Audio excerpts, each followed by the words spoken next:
Hello नमस्कार साथियों, अभी क्या हाल चाल है। उम्मीद करता हूँ ठीक ठाक होंगे।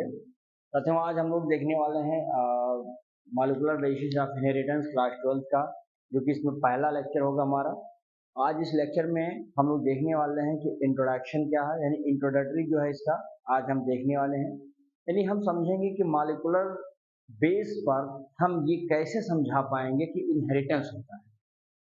अर्थात हमने अभी देखा principle of inheritance and variation, यानी उसके क्या प्रिंसिपल थे, ये हमने देख लिया लास्ट चैप्टर में।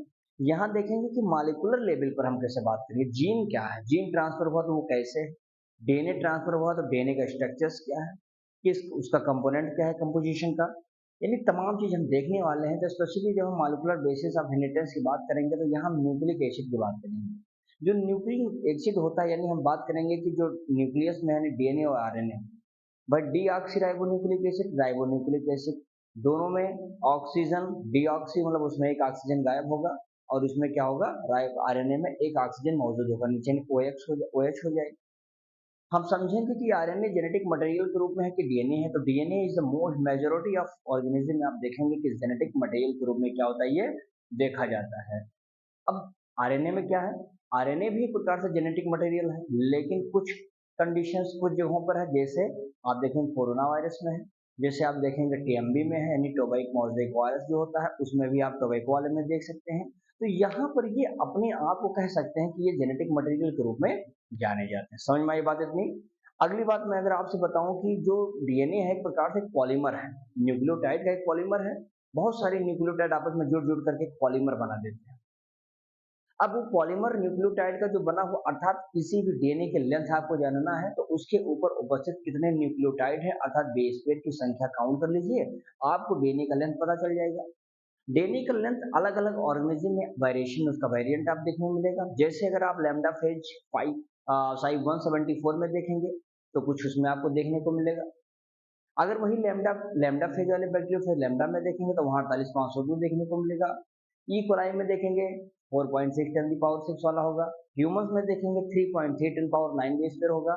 यानी हमारी पूरी जो बॉडी है, यहाँ टोटल आप देखेंगे तो 3 बिलियन बेस पेयर आपको यहाँ पर जो है अवेलेबल है on the total 23 pair of chromosome. Body की सारी सेल आप देख पा रहे होंगे कि सब की सब हमारी बॉडी की सेल कैसे होती है, सब diploid except of the genetic cell, उसको छोड़ दीजिए बाकी सब डिप्लॉयड सेल है। तो यानी ह्यूमंस का जो बॉडी है एक प्रकार से डिप्लॉयड है। अगर यहाँ पर मैं कंटेंट की अगर बात करता हूँ, haploid content of the base pair, तो 3.3 10 की पावर 9, लेकिन अगर जब आप डिप्लॉयड बॉडी है तो डबल कर देंगे तो 6.6 10 की पावर 9 बेस पेयर हो जाएगा।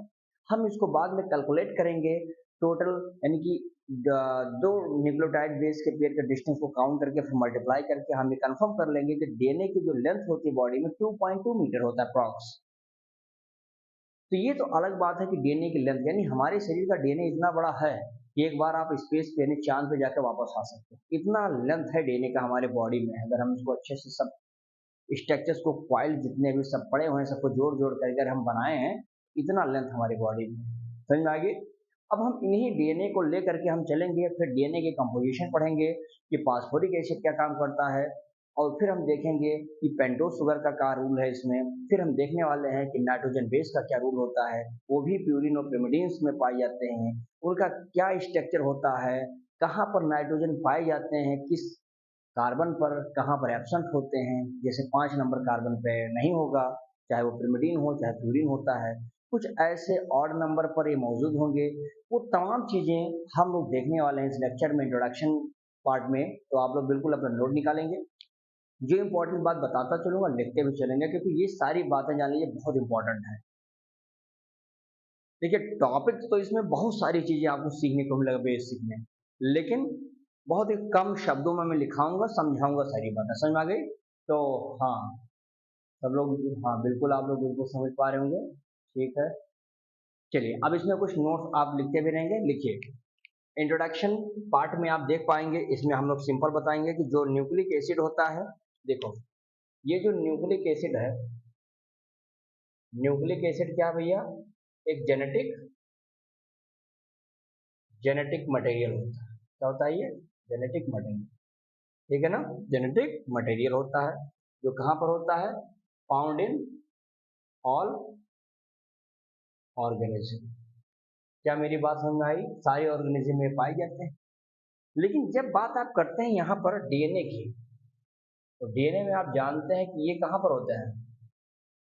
मेजॉरिटी ऑफ लिविंग्स, यानी लिविंग्स की मेजॉरिटी में सबसे ज़्यादा देखने को मिलता है। लेकिन वहीं पर जब आप आरएनए की बात करते हैं, यानी जब आरएनए की बात करते हैं, तो आप बता देंगे आल्सो जेनेटिक मटेरियल इन, कहाँ पर? इन कुछ स्पेशल स्थानों पर, जैसे जैसे बता देंगे कहाँ पर? अभी जो मैंने बताया था, कोरोना वायरस में होगा, आपको देखने को मिलेगा। क्लियर है? आप देख सकते हैं टीएमबी में होगा। टीएमबी अर्थात टोबैको मोज़ेक वायरस। यहाँ पर आप देखेंगे तो ये लोग as a RNA genetic material के रूप में समझते हैं। ठीक है ना? समझे जाते हैं। अब यहाँ पर हम समझेंगे, इसमें समझने वाली बात यह है कि ये जो है टीएमबी हमारा हो गया, ये हो गया। अब समझने वाली है कि आखिर डीएनए अगर जेनेटिक मटेरियल है तो क्या इसकी क्वालिटी है कि आरएनए नहीं बन पाता है? भाई मामला तो क्लियर है ना। डीएनए चूंकि बहुत स्टेबल है, बहुत स्टेबल है, जो स्टेबल ज्यादा है लेस रिएक्टिव हो जाएगा, जो ज्यादा रिएक्टिव हो जाएगा वो लेस स्टेबल हो जाएगा। उन्हीं के आधार पर हमने जेनेटिक मटेरियल को बताया कि हाँ ये जेनेटिक है, वो नहीं, वो कुछ कंडीशंस में हो जाता है जहां पर वो हाई अपने आप को डोमिनेट कर लेगा। क्या बात समझ में आ रही है यहाँ तक? तो यानी हम इसमें बताने की कोशिश करेंगे अगले मात्रा में कि डीएनए यानी एक प्रकार से हम बता सकते हैं कि क्या होता है, एक लॉन्ग पॉलीमर है, लॉन्ग पॉलीमर्स। किसका? DNA long polymer deoxy ribo nucleotide, nucleo, समझ में आया? ये बात हो गया। ये डीएनए एक लॉन्ग पॉलीमर है, बहुत सारे इसमें न्यूक्लियोटाइड जुड़ते जुड़ते चले जाता है और एक पॉलीन्यूक्लियोटाइड का चेन का फॉर्मेशन कर सकते हैं। ठीक है ना? लेकिन यहाँ पर हम ये समझें अगर कि अगर हम किसी भी डीएनए की अगर इसकी लेंथ अगर आप जानना चाहते हैं कि डीएनए की लेंथ कितनी है, तो लेंथ को काउंट करने के लिए अभी जो मैंने समझाया था, क्या पता करना पड़ेगा आपको? लेंथ को डिफाइन करना है तो सबसे पहले आपको जानना पड़ेगा कि नंबर ऑफ न्यूक्लियोटाइड्स, या इसी को हम बता सकते हैं बेस पेयर। यानी आप कुछ डीएनए में आप देख लीजिए कितने बेस पेयर हैं या कितने न्यूक्लियोटाइड हैं। ये अगर आपको कंफर्म हो जाए तो आप डीएनए का लेंथ कंफर्म कर सकते हैं। मैं आगे कैलकुलेट करके भी बताऊंगा कैसे डीएनए का साइज 2.2 निकाला जाता है। जब डीएनए पैकेजिंग पढ़ाएंगे तो वहां पर आपको ये चीजें हम क्लियर करके बताएंगे। समझ में आया? तब तक अभी ये जानकारी रखना है कि न्यूक्लियोटाइड के आधार पर हमें चीजें बताने की कोशिश करते हैं। ठीक है ना? अब यहाँ पर अगर मैं थोड़ा सा एक चीज और समझाने की कोशिश करूं कि डीएनए जो होता है, डीएनए जो होता है क्या होता है भैया? ये मोर स्टेबल है, ये बहुत ही मोर स्टेबल का मतलब क्या हो गया? मजबूत है। लेकिन आरएनए में क्या होता है? आरएनए हमारा होता तो है मोर रिएक्टिव है, ये मोर रिएक्टिव, बहुत जल्दी से रिएक्शन कर लेता है लोगों के साथ, इसीलिए क्या हो जाता है? मोर रिएक्टिव अर्थात लेस स्टेबल, मजबूती क्या हो जाती है इसकी? डाउन हो जाती है। समझ में आई थी बात है? अगर मैं कह रहा हूं कि लेंथ पता करना है, डिफाइन करना है डीएनए का, यानी कि आपको नंबर ऑफ न्यूक्लियोटाइड या बेस पेयर कंफर्म करना है, यानी इस आधार पर अगर मैं ये आपको बताने की कोशिश करूं कि बिल्कुल आप सही कह रहे हैं, लेकिन इसमें आपको जानने की जरूरत क्या है? जैसे मैं मानूं यहाँ पर एक एग्जाम्पल के तौर पर मैं समझाने की कोशिश करूं, जैसे एक होता है बैक्टीरियोफेज। बैक्टीरियोफेज समझ में आता है? Bacteriophage that virus which kill the bacteria is called the bacteriophage. Bacteriophages के बहुत सारे रेसेस पाए जाते हैं, बहुत सारे इसके देखो जैसे बैक्टीरियोफेज में, जैसे मैं यहाँ पे बात करूं साई या 5174, ये भी एक स्पीसीज ही है बैक्टीरियोफेज में। इसके अंदर अगर आपसे पूछा जाए न्यूक्लियोटाइड का क्या कंडीशन है, तो आप बताएंगे 5386, इतने ज्यादा न्यूक्लियोटाइड्स पाए जाते हैं। शॉर्ट फॉर्म में देखिएगा। अच्छा, इसमें होता क्या है? सिंगल स्टैंड होता है, इस वजह से कहीं ना कहीं हम लोग यहाँ बेस पेयर दर्जा नहीं देते हैं, न्यूक्लियोटाइड का नाम देते हैं। समझ में आ गई बात है? लेकिन वहीं पर मैं अगर इसी बैक्टीरियोफेज की बात करूं, बैक्टीरियोफेज एक होता है लैम्डा, लैम्डा के केसेस में क्या होता है, ये भी उसी की स्पीसीज है, इसमें थोड़ा सा समझने की जरूरत है। इसमें हो जाएगा 48,502, कितना हो जाएगा 48,502 हो जाएगा। अब यहाँ पर इतने बेस पर आपको दिखाई पड़ते हैं, समझ में आ गया। अब यहाँ पर मैं अगर आपसे बात करूं, ये तो बैक्टीरियोफेज वाली बात है, लेकिन अगर मैं ई कोलाई की बात करूं, आपको पता होगा ई कोलाई क्या होता है। ई कोलाई एक्सक्रेचिया कोलाई हमारे बॉडी में भी होता है। ये कितना होता है, इसके अंदर कितना होता है तो बताएंगे 4.6 10 द पावर 6 बेस पेयर। इतना ज्यादा कहीं ना कहीं न्यूक्लियो या बेस पेयर पाए जाते हैं किसमें, एक्सक्रेचिया कोलाई में। लेकिन अगर मैं ये बात करूं कि ह्यूमंस के केसेस में जो haploid content of human DNA, यानी हमारी बॉडी में जो हैप्लॉइड कंटेंट है डीएनए का, उसके केसेस में अगर आपको देखने को मिले कि कितने ज्यादा पाए जाते हैं, तो इसमें हम क्या बता देंगे, इसमें सिंपल बता देंगे। अभी जो मैंने आपको बताया 3.3 × 10⁻9 बेस पेयर, अर्थात ये मैंने बताया हैप्लॉइड कंटेंट। तो सोचिए डिप्लॉयड जब आप बात करेंगे यहाँ पर 6.6 10⁹ बेस पेयर, ये कब होगा, जब हम डिप्लॉयड की बात करेंगे। तो वो बात की बात है, वहां पर जब आएगा बताएंगे। एंड इन दिस भी आप बताएंगे कि टोटल अगर आपसे बात की जाए, टोटल लेंथ ह्यूमन जीनोम में, ह्यूमन जीनोम के टोटल लेंथ पर आप देखेंगे कितने होते हैं, 9 बिलियन बेस पेयर होते हैं टोटल। कहाँ पर, 23 पेयर ऑफ क्रोमोसोम। जैसे हमारे आपकी बॉडी में 23 पेयर क्रोमोसोम होते हैं, पूरी क्रोमोसोम यानी ह्यूमन जीनोम के उस पर आप देखेंगे तो लगभग आपको 3 बिलियन बेस पेयर मिलेंगे। समझ में आई इतनी बात है। तो चलिए इसको आप लीजिए, आप इसे सॉल्व लीजिए, फिर उसके बाद मैं बताने वाला हूँ कि न्यूक्लियोटाइड का कंपोजिशन क्या क्या है, सबके बारे में एक्सप्लेन करने वाला हूँ। ठीक है, तो पहले इसका लीजिए इसमें सॉल्व।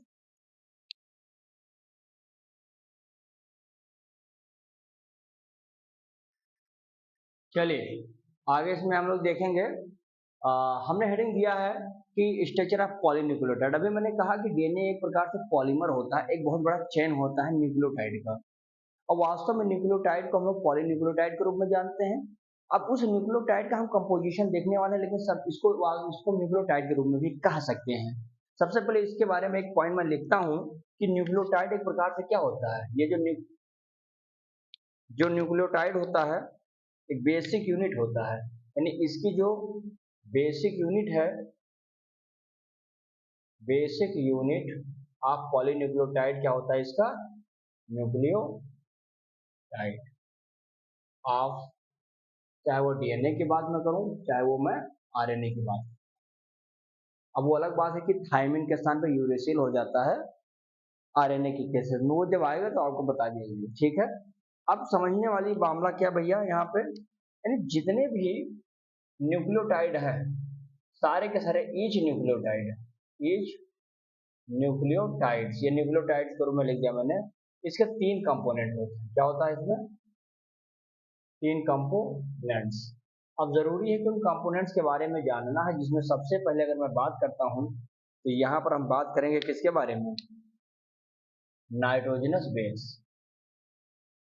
नाइट्रोजनस बेस, अब नाइट्रोजनस बेस आप जानते हैं कि एक प्रकार से नाइट्रोजन कंटेनिंग एक प्रकार से पदार्थ होते हैं, एलिमेंट्स होते हैं। तो इसमें लिख लेंगे क्या होते हैं ये, नाइट्रोजन कंटेनिंग मॉलिक्यूल। अब देखिएगा नाइट्रोजन कंटेनिंग मॉलिक्यूल, ठीक है, ये भी लगभग बता देंगे कितना, 2 टाइप के हैं। कैसा ये 2 टाइप, जैसे अगर मैं यहाँ पर बात करूं आपसे, प्यूरिन क्या हो जाएगा, एक प्यूरिन हो जाएगा। ठीक है, और यहीं पर मैं अगर बात करता हूं यहाँ पे पिरिमिडीन, पिरिमिडीन्स 2 होते हैं, ध्यान दीजिएगा इसको। पहला कौन सा भैया, प्यूरिन, सेकंड कौन सा है,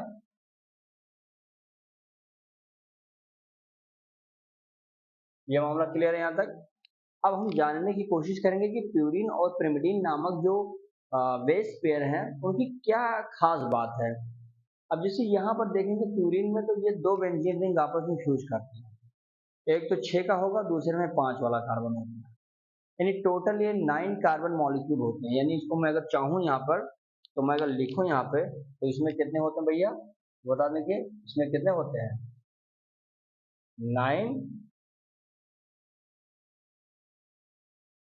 9 मेंबर्ड। कितने होते हैं ये 9 मेंबर्ड होते हैं। समझ में आई इतनी बात।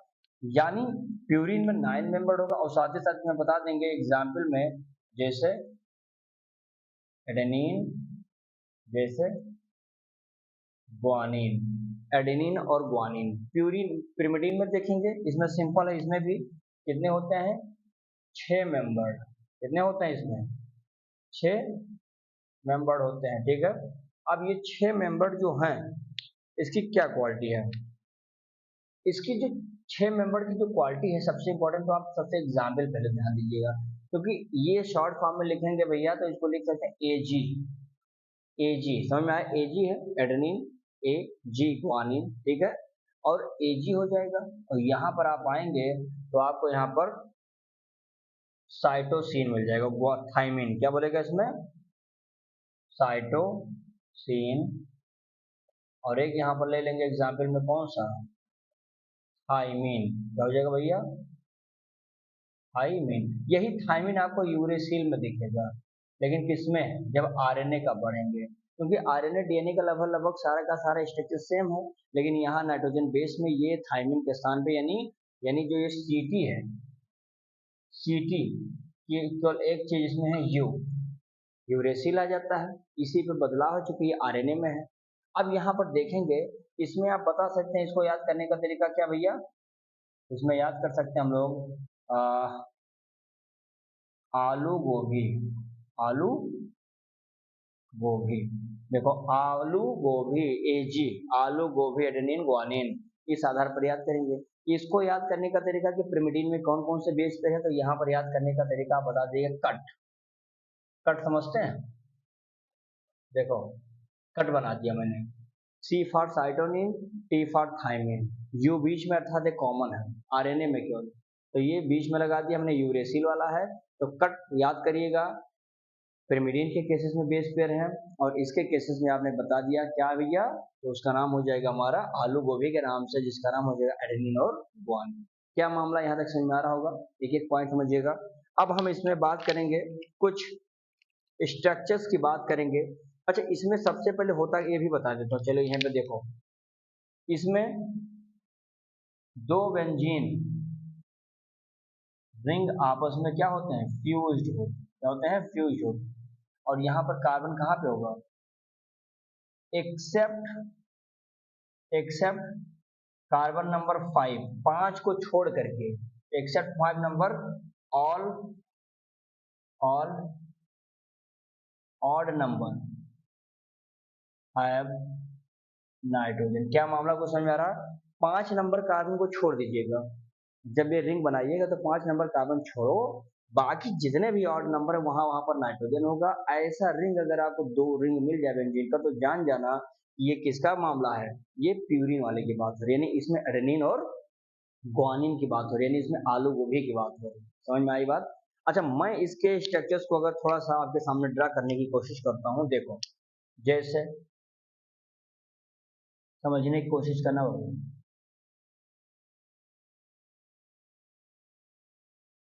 बहुत ही इत्मीनान से इसमें देखना।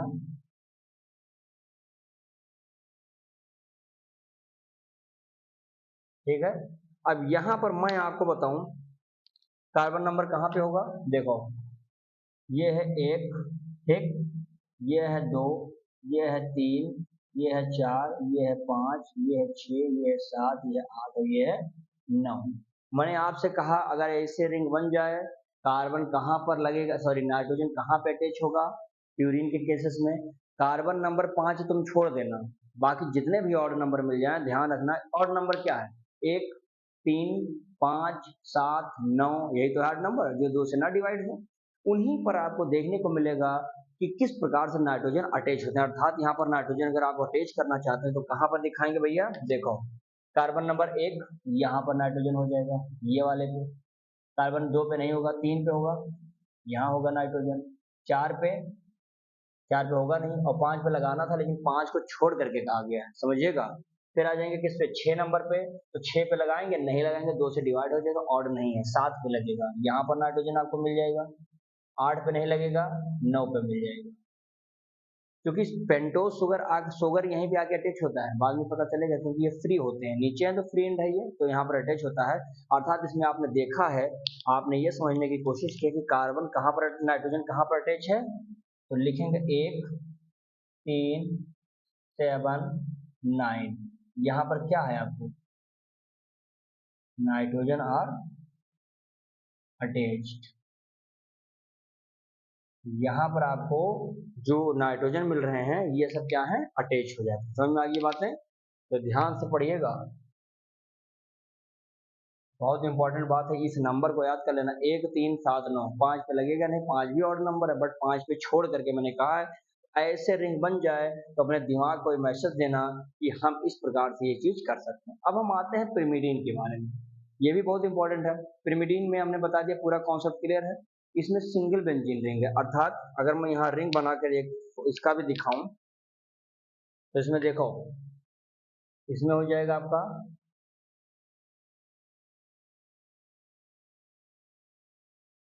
इस प्रकार से। समझ में आया कुछ बात यहाँ पर। अब यहाँ पर क्या होगा, ये एक सिंगल रिंग है, ठीक है।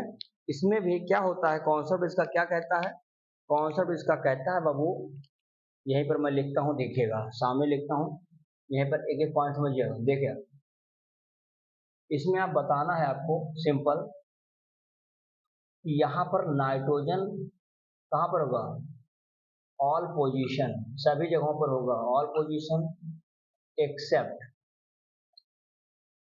एक्सेप्ट मतलब छोड़ करके, किसको छोड़ करके, तो एक्सेप्ट बता देंगे ऑड पोजीशन, ऑड पोजीशन, यानी ऑड पोजीशन को छोड़ दीजिए, एक्सेप्ट 5, 5 को छोड़ दीजिए, दैट इज तब कहां पर ये होगा, 1 पर हो जाएगा और ये 3 पर हो जाएगा।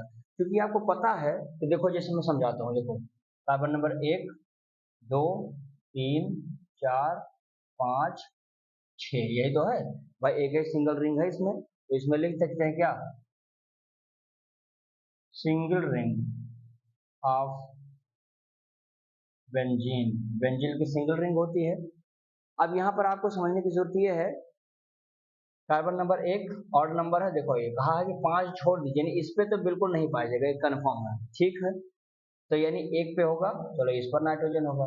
2 आप होगा, लेकिन 2 पे नहीं, ये इवन नंबर नहीं होगा। 3 पे आप देखेंगे कि 3 पर पाया जाएगा, बिल्कुल होगा, यहाँ पर भी नाइट्रोजन होगा। 4 पे नहीं होगा क्योंकि और इवन नंबर है। 5 पे छोड़ करके कहा गया है। फिर 6 पे आओगे तो 6 तो इवन नंबर होगा ही नहीं होगा। तो यानी हमने ये समझाने की कोशिश की है कि यहाँ पर कार्बन नाइट्रोजन हमेशा 1 और 3 वाले पोजीशन पर ही दिखेंगे। आप क्या मामला, हमारी एक एक पॉइंट समझ में आ रही है, कोई गड़बड़ी नहीं, बहुत इंपॉर्टेंट बातें हैं, बहुत ही अच्छे तरीके से मैं समझाने की कोशिश यहाँ पर करने की।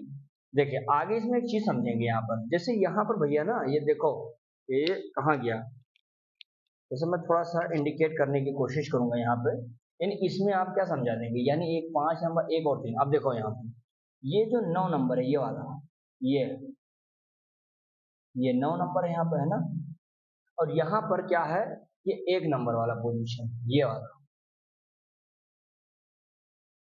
यानी हम बता सकते हैं कि 1 और 3 ये जो होते हैं, ये क्या करते हैं, ये बाइंड करते हैं, ये बाइंड करते हैं किसके साथ, शुगर के साथ। ये शुगर के साथ बाइंड करते हैं, क्या बनाते हैं, एन ग्लाइकोसिडिक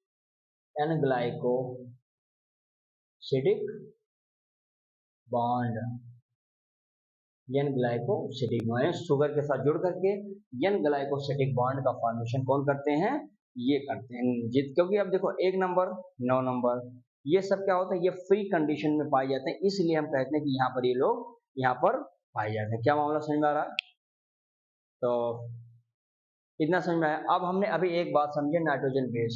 अब हम बात करेंगे दूसरे स्टेप की बात करेंगे, जिसमें हम लोग समझेंगे पेंटोज शुगर की बात करेंगे। समझ में आया, पेंटोज शुगर वो भी डीएनए में deoxy pentose sugar, ribose pentose sugar, दोनों की बात करेंगे तो इसका ऐसे सॉल्ट है कि फिर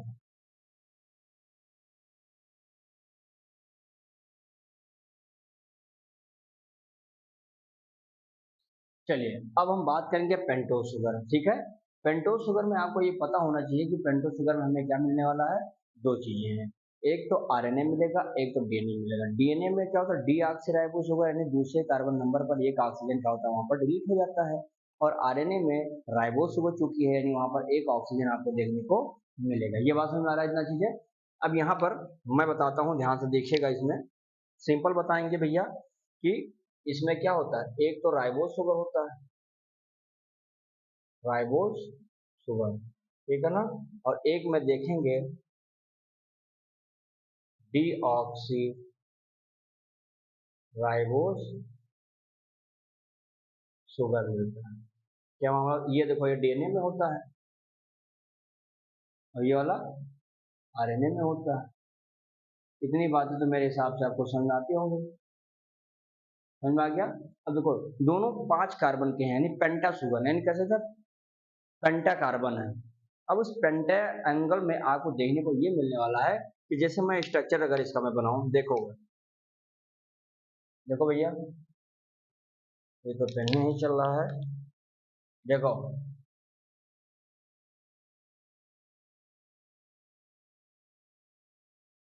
समझना है, बहुत आसान है, बहुत ज्यादा कुछ हार्ड है नहीं। देखो यहाँ पर हम क्या करते हैं, ये एच, यहाँ पर कोई ना कोई बेस ही लग जाएगा आगे चल के। अच्छा सबसे इंपॉर्टेंट बात क्या है कि हम इसको अगर नॉर्मल करें तो एक प्राइम दे देते हैं, क्योंकि नंबर देखो अगर वो नाइट्रोजन बेस वाले में नंबर 1 2 दिया था तो मिल ना जाए, इस वजह से मैं थोड़ा सा 1 प्राइम कर देता हूँ। यहाँ पर इसको 2 प्राइम कर दीजिए, इसे यहाँ पर 3 प्राइम, 4 प्राइम, है ना। तो ये हम क्या करते हैं, और यहाँ पर आप देखेंगे यहाँ पर भी कार्बन रहता है तो यहाँ पर जो आएगा वो आपके 5 प्राइम के रूप में आ जाएगा यहाँ पर, ठीक है। तो वो जब आएगा तो आगे बताता हूँ। देखो एक बेस लगा होगा कोई ऊपर कार्बन नंबर 1 से और हाइड्रोजन लगेगा, फिर आप देख सकते हैं आरएनए है तो राइबोज यानी ऑक्सीजन दूसरे नंबर पर मिल जाएगा आपको, यानी देखेंगे ये है एच, और यहाँ पर आप देखेंगे थोड़ा सा मैं इसको डार्क करता हूँ ताकि कंफर्म रहे, ओ, और फिर वही चीजें हो जाएंगी आपका क्या, एच। क्या मामला समझ में आया। इसी दूसरे नंबर कार्बन पर उपस्थित ऑक्सीजन मॉलिक्यूल के बदौलत हम इसको राइबोस के नाम से जानते हैं। यही डी ऑक्सी, ऑक्सीजन का डिलीट हो जाना, डीएनए में पाया जाता है, बाकी सारे सेम होंगे। आप देखेंगे आगे देखेंगे ये वही आपका होगा, यहाँ पर एच, यही एच पूरा चलेगा इसे जैसा चलता था, ठीक है। और यहाँ पर देखेंगे इसमें क्या हो जाता है, इसमें आप देखेंगे सब कुछ सेम रहता है, बस इस नंबर पर क्या होता है 5 कार्बन नंबर से होता है भैया, इसमें लग जाता है क्या, ओ एच, ठीक है। और यहाँ पर आ जाएगा आपका H2C, जिसको बोलते हैं CH2OH ग्रुप। जैसे CH2OH ग्रुप लगेगा, कार्बन को ऐड कर दिया क्योंकि कार्बन से जोड़ना होता है इसको, तो ये कार्बन किस नंबर पर है, ये तो इसको दिखा देंगे ये 5 प्राइम पर है, इसीलिए मैंने बोला पेंटा कार्बन है। तो क्या मामला समझ में आ रहा, तो इसको आप क्या बता देंगे, ये आप देखेंगे OH, तो यहाँ पर हम एक चीज लिख सकते हैं कि due to extra oxygen at 2 prime carbon, ठीक है, रिएक्टिविटी, रिएक्टिविटी क्या होती है, बहुत ज्यादा होती है, और स्टेबिलिटी, स्टेबिलिटी इसकी क्या हो जाती है, बहुत कम हो जाती है। इसीलिए ये ऑक्सीजन है तो ऑक्सीजन रिएक्शन वहां ज्यादा चिपक के कर लेगा ना, तो ज्यादा चिपक के जब रिएक्शन करेगा तो जाहिर होता है कि रिएक्टिव ज्यादा हो जाएगा, तो उसकी स्टेबिलिटी क्या हो जाएगी, सबसे तुम धमाधम रिएक्शन करोगे तो तुम्हारी मजबूती थोड़ी रह पाएगी, खत्म हो जाएगी। तुम रिएक्टिव तो बहुत रहोगे, लड़ाई झगड़ा खूब तेजी से कर लोगे, लेकिन जीवन में कभी स्टेबल नहीं बन पाओगे। तो ऐसे आरएनए का काम है, तो ये राइबोस पेंटोस में आपको देखने को इस तरह से मिलेगा, समझ आया। अब यहाँ पर मैं अगर बात करूं भैया, सेम प्रोसेस में आपको देखने को मिलेगा, सेम प्रोसेस है, कोई बदलाव इसमें नहीं मिलेगा, ठीक है। अब यहाँ पर देखिए वही चीज मैं बनाऊंगा यहाँ पर, ये अब तो आपको समझ में आ गया होगा पेंटा कार्बन वाला। देखो बाबू कुछ है नहीं, सिंपल वही फॉर्मेट जो आपने बनाया है आपके दिमाग में वही चलना चाहिए। यहाँ पर वही काम होगा, ये एक नंबर प्राइम पर ये कोई बेस रहा होगा, हाइड्रोजन यहाँ है, बस यहाँ जब 2 प्राइम पर आया करो तो यहाँ पर दिक्कत है। H तो है, लेकिन पिछली मरतबा यहाँ पर मैंने क्या कर दिया था, OH। अब यहाँ पर क्या हो जाएगा, केवल और केवल H हो जाएगा। ये है, समझ रहे हो ना बाबू। आगे देखो, अब यहाँ पर आओगे तीसरे प्राइम पर, यहाँ पर आपको मिलेगा ये चौथा प्राइम है यहाँ, ये आपका जो कार्बन यहाँ से लग जाएगा वो 5वें पर प्राइम पर आ जाता है। जैसे चीज वही करोगे यहाँ पे अपना वही सब हो जाएगा जैसे था ये सब, एच वाला ही। यहाँ पर आओगे तो यहाँ पर तो आपको कंफर्म है कि एच रहेगा ही नीचे, लेकिन ऊपर इस बार क्या हो जाएगा, वही चीज सेम रहेगा, CH2, या इसको ऐसे लिख दो HOH2C। क्या समझ में आ गया बात को। अब यहाँ पर क्या दिक्कत है, एक कार्बन बचा, एक हाइड्रोजन बचा, एक ऑक्सीजन गायब। तो यहाँ पर चाहिए तो आप लिख सकते हो, कुछ लिखोगे यहाँ पर, लिख दो यहाँ पर कि डिलीट 2 नंबर ऑक्सीजन, ठीक है ना। इस वजह से इसका नाम क्या पड़ जाता है, डीऑक्सी राइबोस।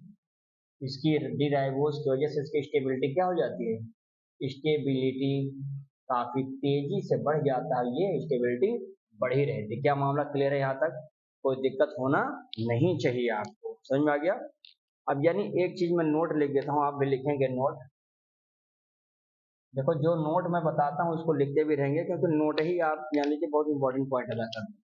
देखो नोट में सिंपल, अगर आप डीएनए की बात जब करना तो डीएनए में आपको मिलेगा क्या, ए है, टी है, जी है, सी, ये सब क्या होते हैं, प्रेजेंट होते हैं, समझ में आया।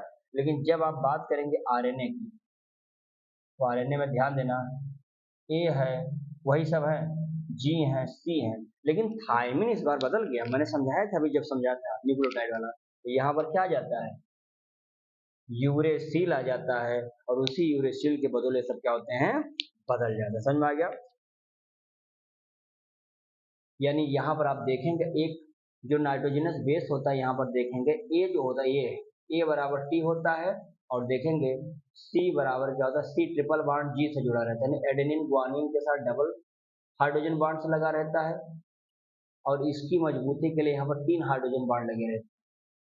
क्या समझ में आई थी बात। इस वजह से कह देते हैं कि यहाँ पर आप देखने को मिलेगा कि इनके बीच में आपको क्या देखने को मिल रहा है, बता देंगे यहाँ पर कॉम्प्लीमेंटरिटी, ये कॉम्प्लीमेंट्री है। जब आप देखेंगे डबल हेलिक्स पढ़ाऊंगा डीएनए, तो वहां पर देखना इन दोनों डबल हेलिक्स को जोड़ने का तरीका इन्हीं बेसिस की वजह से होता है, हाइड्रोजन बॉन्ड जोड़ता है करके, और दोनों को आपस में कॉम्प्लीमेंट्री बेस पर आपस में चिपक जाते हैं, समझ में आया। और थर्ड वाला जो आप पढ़ेंगे, जैसे ये हो गया पेंटोस शुगर, और तीसरा इसमें आपको मिलेगा फास्फोरिक एसिड, फास्फोरिक एसिड। ये जब हम लोग रिएक्शन पढ़ेंगे वही समझ लेंगे। इसका फार्मूला था H3PO4। इसी के बदौलत डीएनए पर हमेशा जान लेना नेगेटिव चार्ज होता है, नेगेटिव चार्ज ऑफ डीएनए, इसकी वजह से फास्फोरिक एसिड, इसलिए डीएनए पर नेगेटिव चार्ज हमेशा पाया जाता है। जब डीएनए पैकेजिंग पढ़ेंगे तो वहां पर समझेंगे कि सबसे बड़ा अहम रोल इसी का है।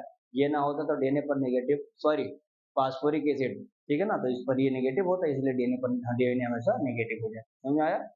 अब यहाँ पर समझने की वाली बात यह है कि हमने समझा कि भाई एक न्यूक्लियोटाइड कंप्लीट करने के लिए आपको चाहिएगा, आपको नाइट्रोजनस बेस चाहिए, जो भी मैंने समझाया सब प्यूरिन पिरिमिडिन, आपको पेंटोस शुगर चाहिए जिसमें आपने राइबोस और डीऑक्सीराइबोस देखा, आपको चाहिए फास्फोरिक एसिड जो आपके सामने है, ये तीनों मिल जाते हैं और क्या बनाते हैं, एक सिंगल न्यूक्लियोटाइड बनाते हैं। ए बराबर टी, जी बराबर सी, ये तो बॉन्ड है, ठीक है ना। ये तो आएगा आगे, तो इसको हम पढ़ाएंगे चार्गाफ रूल वगैरह में, ये भी बता देंगे, सेंट्रल डोगमा वगैरह जब पढ़ाएंगे तब भी आ जाएगा, उसमें समझा देंगे। अब इतनी बातें हो गई हैं, अब इसका स्क्रीनशॉट लीजिए, फिर मैं आपको बताता हूँ कि कैसे एक न्यूक्लियोटाइड का फॉर्मेशन है, ठीक है, कर लीजिए इसको।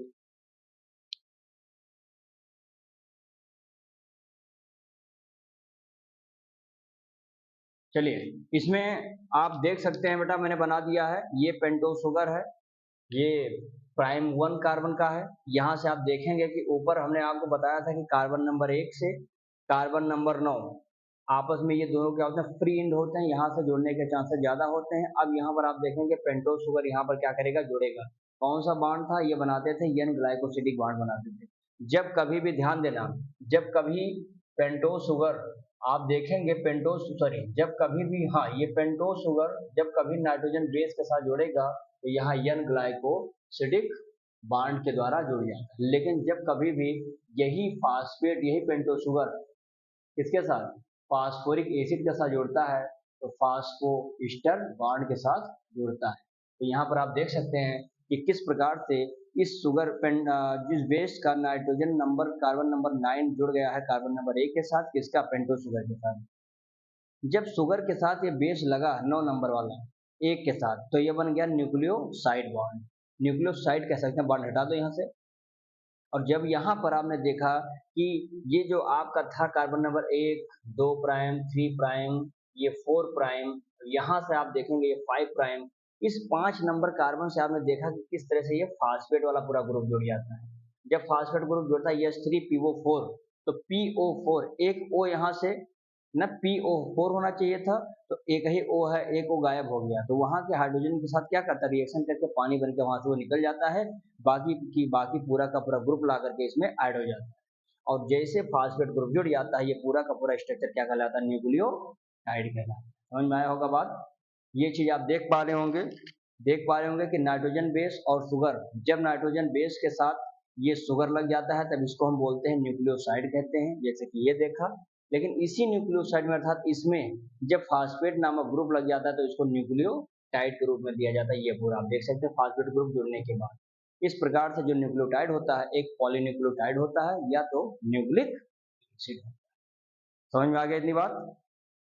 तो चलिए साथियों, इतना आप पढ़िए, बाकी हम लोग अगले लेक्चर में देखने वाले हैं। आई होप कि आप लोगों को पहला लेक्चर मजा आया होगा। बहुत ही ज़बरदस्त तरीके से आपको हमने एक्सप्लेन किया है। अपना नोट जरूर बनाइएगा और इसको बढ़िया से पढ़िएगा। कोई दिक्कत आती है तो आप कमेंट बॉक्स में क्वेश्चन डाल सकते हैं। बाकी मिलते हैं नए लेक्चर के साथ। वीडियो अच्छी लगी होगी लाइक कमेंट शेयर जरूर करना, और जो चैनल को अभी सब्सक्राइब न किया हो तो सब्सक्राइब जरूर कर लीजिए। ठीक है, thank you so much. Screenshot जरूर ले लीजिए।